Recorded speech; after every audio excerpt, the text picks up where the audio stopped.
किया है, जो अपने आप में अपराजेय है, अप्रतिम है, अद्वितीय है, जो श्रेष्ठता और उच्चता अन्य साधनाओं के माध्यम से प्राप्त नहीं हो सकती, वह इस साधना के द्वारा सहज संभव है। शरीर को किसी भी परिस्थिति में अनुकूल बना लेना, कहीं पर भी किसी भी प्रकार से विचरण कर लेना, शत्रुओं के बीच भी स्थित प्रज्ञ बने रहना और शरीर के चक्रों को जागृत कर देना, कुंडलिनी और सहस्रार के रहस्यों को प्राप्त कर लेना, ब्रह्मांड भेदन कर ब्रह्मांड के रहस्यों को ज्ञात कर लेना भी इस साधना के द्वारा संभव है। तो भौतिक जीवन की कामनाओं की पूर्ति भी इस साधना के द्वारा सहज संभव है। चाहे किसी भी प्रकार की इच्छा हो, चाहे किसी भी प्रकार का चिंतन हो, ऐसा हो ही नहीं सकता कि हम इस साधना को संपन्न करें और उसका फल प्राप्त न हो। और इसके साथ साथ संन्यास जीवन की उच्चता को प्राप्त करना और श्रेष्ठतम गुरु को प्राप्त कर लेना इस साधना के द्वारा ही संभव है। गुरु की प्रसन्नता और गुरु की निकटता प्राप्त कर लेना केवल जगदम्बा साधना से ही सहज संभव है। समस्त विद्याओं, ज्ञान और साधनाओं में निष्णात हो जाना, उच्चतम भाव भूमि पर स्थापित हो जाना, कंठ में सरस्वती को स्थापित कर हजारों हजारों श्लोकों और ग्रंथों को स्मरण कर लेना केवल मात्र जगदम्बा साधना से ही सहज सरल संभव है। और साथ ही इस साधना के द्वारा वह सब कुछ प्राप्त किया जा सकता है जो हमारा अभीष्ट लक्ष्य है। मैं कुछ ऐसी ही साधनाएं स्पष्ट कर रहा हूं जो प्रत्येक साधक या व्यक्ति के लिए आवश्यक, उपयोगी और अनिवार्य है।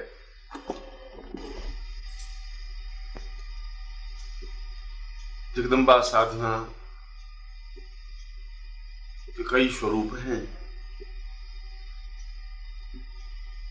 मैं इनमें से कुछ स्वरूपों की साधना स्पष्ट कर रहा हूं।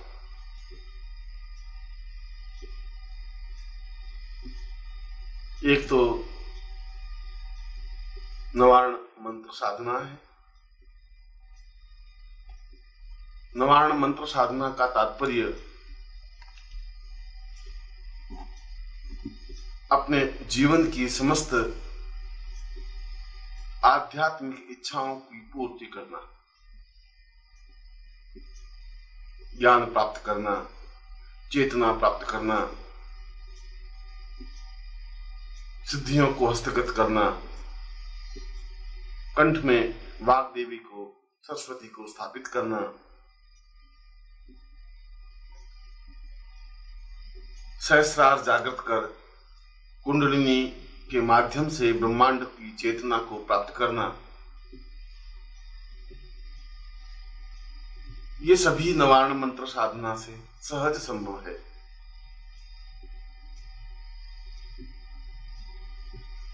इसके लिए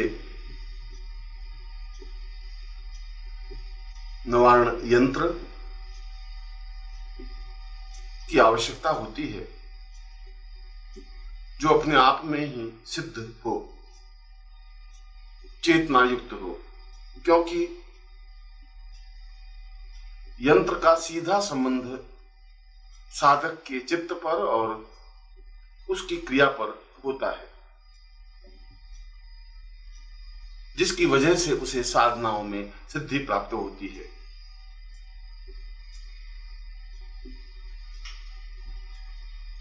इस नवारण मंत्र के 9 अक्षर हैं, इसीलिए तो नववर्ण या नवार्ण मंत्र कहा गया।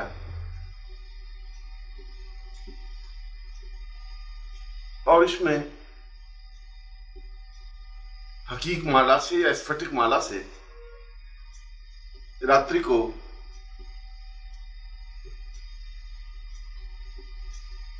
इस साधना को संपन्न करे और 9 लाख मंत्र जाप 21 दिन में संपन्न कर ले। इसके लिए समय अवधि और मंत्र जप संख्या निश्चित है। अनुष्ठान के रूप में साधना करने से ही तो सिद्धि प्राप्त होती है।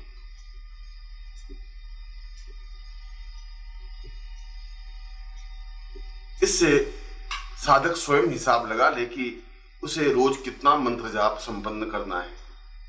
वह चाहे तो एक ही बैठक में मंत्र जप संपन्न कर सकता है और चाहे तो दिन में 2 बार या 3 बार बैठ करके भी मंत्र जप संपन्न कर सकता है।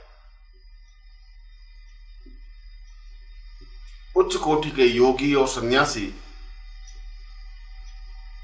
जो ब्रह्मांड के रहस्यों को जानने के लिए उद्यत होते हैं, वे नवार्ण मंत्र की साधना को श्रेष्ठता देते हैं। वे चाहे अन्य साधनाएं संपन्न करें या न करें, नवार्ण साधना तो संपन्न करते ही है। और यह बात भी निश्चित है कि जब तक नवार्ण सिद्धि प्राप्त नहीं हो जाती, तब तक हृदय कमल विकसित नहीं होता, तब तक मूलाधार जागृत नहीं हो सकता, तब तक चेतना पुंज स्पष्ट नहीं हो सकता, तब तक सहस्रार भेदन नहीं हो सकता। यह सब कुछ तो नवार्ण की साधना के माध्यम से ही संभव है, क्योंकि इसके प्रत्येक बीज अपने आप में महाकाली, महालक्ष्मी और महासरस्वती के प्रतीक हैं। यह मंत्र अपने आप में अहंकार को समाप्त करने वाला है। यह व्यक्ति को अच्छी प्रवृत्तियों की ओर अग्रसर करने में सहायक है और मानसिक तनावों को दूर करने में यह मंत्र सर्वोत्तम है, क्योंकि इसके माध्यम से व्यक्ति अपने आप को, अपने परिवेश को, जीवन के रहस्यों को समझ सकता है, साधनाओं में सिद्धि प्राप्त कर सकता है और वह सब कुछ अनुभव कर सकता है जो जीवन के लिए आवश्यक है। मात्र जिंदा रहना ही जीवन नहीं है, अपितु जीवन के बारे में चिंतन करना और जीवन को समझना भी जरूरी है। इसीलिए शास्त्रों में कहा गया है कि जो जीवन में पूर्णता चाहते हैं, उन्हें चाहिए कि वे नवार्ण साधना को संपन्न करें। यह साधना किसी भी महीने की किसी भी तिथि से प्रारंभ की जा सकती है।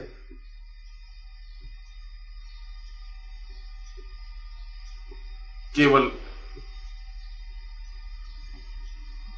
इसमें नवार्ण यंत्र की ही आवश्यकता होती है। इसके अलावा किसी भी प्रकार की दीप या अगरबत्ती की अनिवार्यता नहीं होती।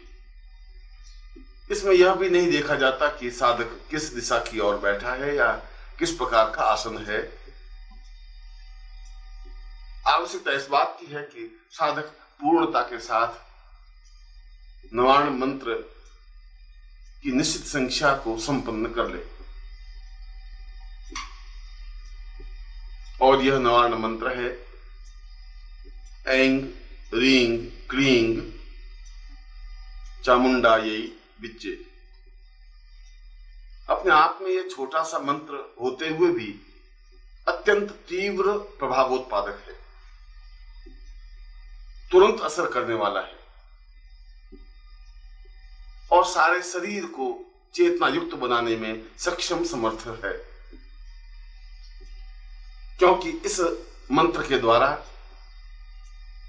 जीवन को चेतना युक्त बनाया जा सकता है, क्योंकि इस मंत्र के द्वारा जीवन को पूर्णता की ओर अग्रसर किया जा सकता है, क्योंकि इस मंत्र के द्वारा जहां महालक्ष्मी को प्रसन्न किया जा सकता है, वहां महाकाली का आशीर्वाद भी प्राप्त किया जा सकता है और साथ ही साथ भगवती जगदम्बा को प्रसन्न कर उनके साक्षात दर्शन करने के लिए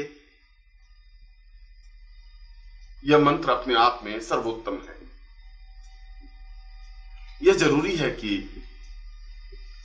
इस साधना को संपन्न करने से पूर्व यदि साधक या साधिका किसी योग्य गुरु से निवारण दीक्षा प्राप्त कर लेता है तो उत्तम रहता है, या दूसरे शब्दों में कहा जाए तो उसे निवारण दीक्षा प्राप्त करनी ही चाहिए, क्योंकि इससे निवारण मंत्र अपने आप में ही साधक के पूरे शरीर में स्थापित कर दिया जाता है और सारा रोम रोम निवारण मंत्र उच्चरित करने लग जाता है। यह दीक्षा अपने आप में जटिल है और किसी सामान्य गुरु के बस की बात नहीं है कि वह इस प्रकार की दीक्षा प्रदान कर सके। यह तो तेजस्वी दीक्षा है जो स्वयं समर्थ गुरु हैं, जिन्होंने जगदम्बा साधना को संपन्न कर रखा है, जिन्होंने भगवती जगदम्बा को प्रत्यक्ष प्रकट किया है, वही इस साधना को संपन्न कर सकता है और वही इस प्रकार की दीक्षा प्रदान कर सकता है। यदि साधक को या शिष्य को ऐसे गुरु प्राप्त हो जाए और चाहे उसने अन्य किसी भी प्रकार की दीक्षा प्राप्त की हो, फिर भी उसे चाहिए कि वह अपने गुरु से प्रार्थना कर इस प्रकार की दीक्षा प्राप्त करे, अपने शरीर में निवारण को स्थापित करे और फिर उनकी बताई हुई विधि के अनुसार निवारण मंत्र का जप कर अनुष्ठान संपन्न करे। ऐसा करने पर निवारण सिद्धि प्राप्त होती ही है और यदि साधक चाहे या उसकी इच्छा हो तो यह जप या यह अनुष्ठान संपन्न होते होते भगवती जगदम्बा के साक्षात स्वरूप दर्शन हो जाते हैं। यही तो इस मंत्र की विशेषता है और जीवन में चाहिए ही क्या कि हम साधना संपन्न करें और मां भगवती जगदम्बा हमारे सामने साक्षात जाज्वल्यमान स्वरूप में उपस्थित हों। हम गदगद कंठ से उनकी स्तुति करें, उनके चरणों में बैठें, उनका वरद हस्त अपने सिर पर अनुभव करें, उनके दर्शन करें और अपने जीवन को धन्य कर सकें, पूर्णता दे सकें। यह सब कुछ इस मंत्र जप और इस अनुष्ठान के द्वारा संभव है। नमस्कार। अगर आप सद्गुरुदेव डॉक्टर नारायण दत्त श्रीमाली जी के दीक्षित हैं या फिर आपके पास उनसे जुड़े हुए कोई भी अनुभव है तो नीचे दिए गए हुए नंबर पर वीरल पटेल जी को मैसेज कीजिए या फिर फ़ोन कॉल कीजिए और अपने अनुभव ज़रूर शेयर कीजिए। डॉक्टर नारायण दत्त श्रीमाली जी के आत्मकथा का संकलन करने में मदद करें। धन्यवाद।